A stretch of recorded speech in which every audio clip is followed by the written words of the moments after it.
كيف انا ببدأ شتلات الخيار او العجور داخل المنزل تحت ال LED lights قبل ما نقول لمكان الاخير برا. فانا في الاول بستعمل seed starting mix ده بس عشان نبدأ ليه البذور. هو خفيف جدا وبيخلي البذور تقوم. فممكن تشتري واحد جاهز او ممكن تعمل واحد براكن، لكن من الافضل انه بس ما يكون فيه فراغات هواء كتيرة وما يكون فيه عيدان كتيرة. فانا بحب I like this brand، بستعمل البراند ده، لكن اي براند تاني اي نوع تاني ممكن بس يكون seed starting mix. فهبدأ بيه هكبه في هنا. انا اوريدي كبيت شوية وبعدك هضيف له موية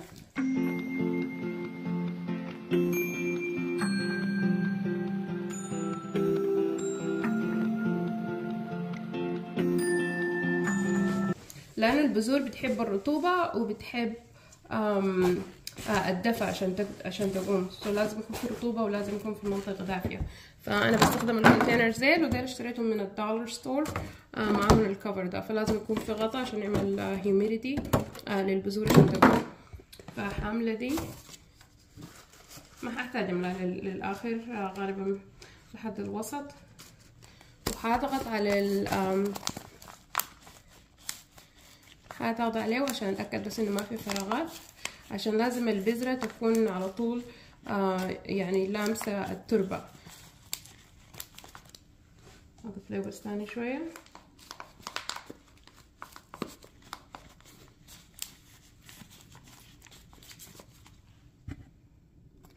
هيك.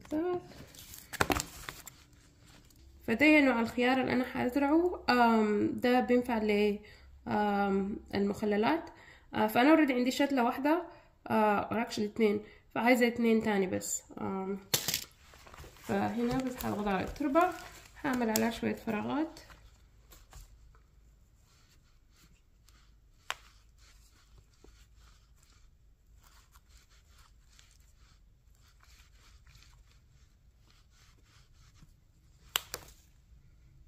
بعدين في كل واحدة هاخد واحدة.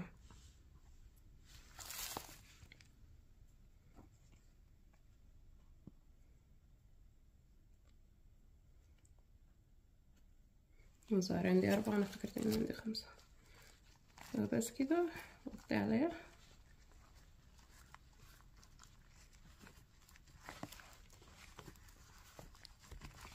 نضيف لها شوية تراب من فوق.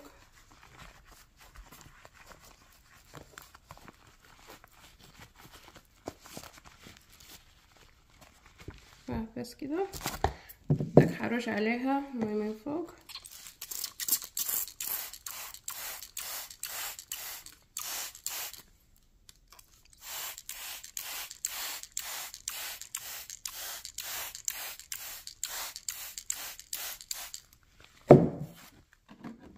هغطيها، هاخد عليها ليبل عشان اتذكر انا زرعت شنو هنا.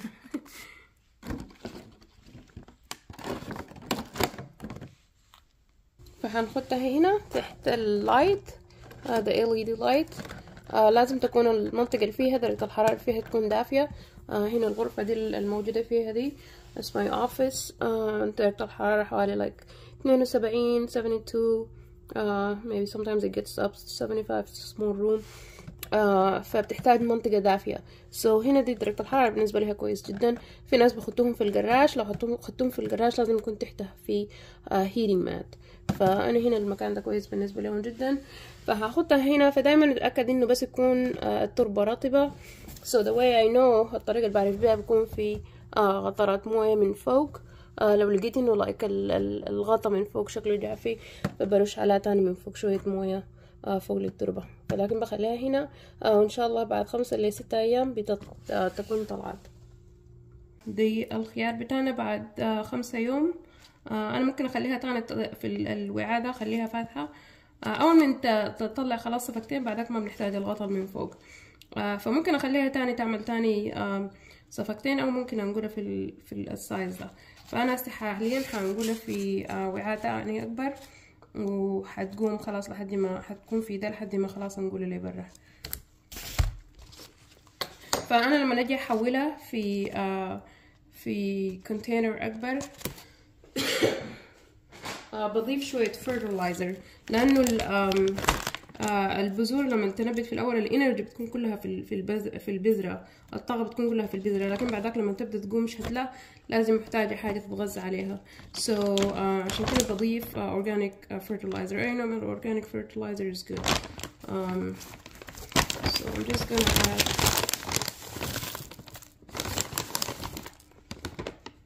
just gonna add like maybe one teaspoon to it. Mix it in. بخلطه مع التراب.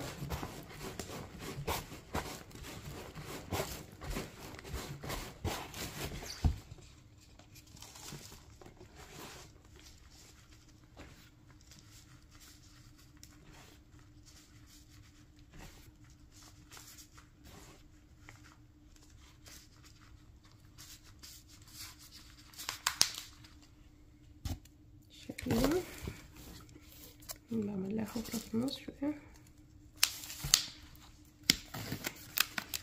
زي ما بنجي. بعدها نشيل الشتلة بتاعتنا، تكون لسه صغيرة، جزء ما عندها جذور كبيرة. and then just put it here.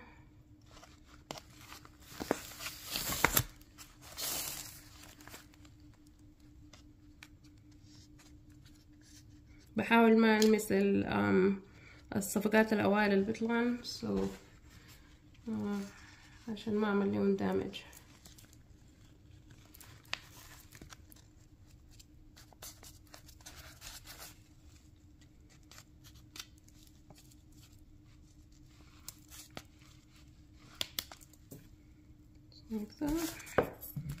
رش عليها شوية موية.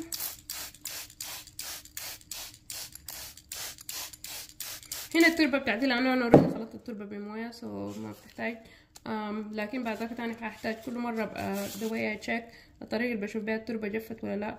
I just put my finger، لو حسيت إن التربة جافة بديها موية. هنرجعها تحت ال LED light. في خلال 3 ل4 أسابيع ده بكون الحجم بتاعه تقريبا على حسب النوع بتاع ال LED light المستخدم. أنا عندي نوعين، واحد قوي وواحد ضعيف.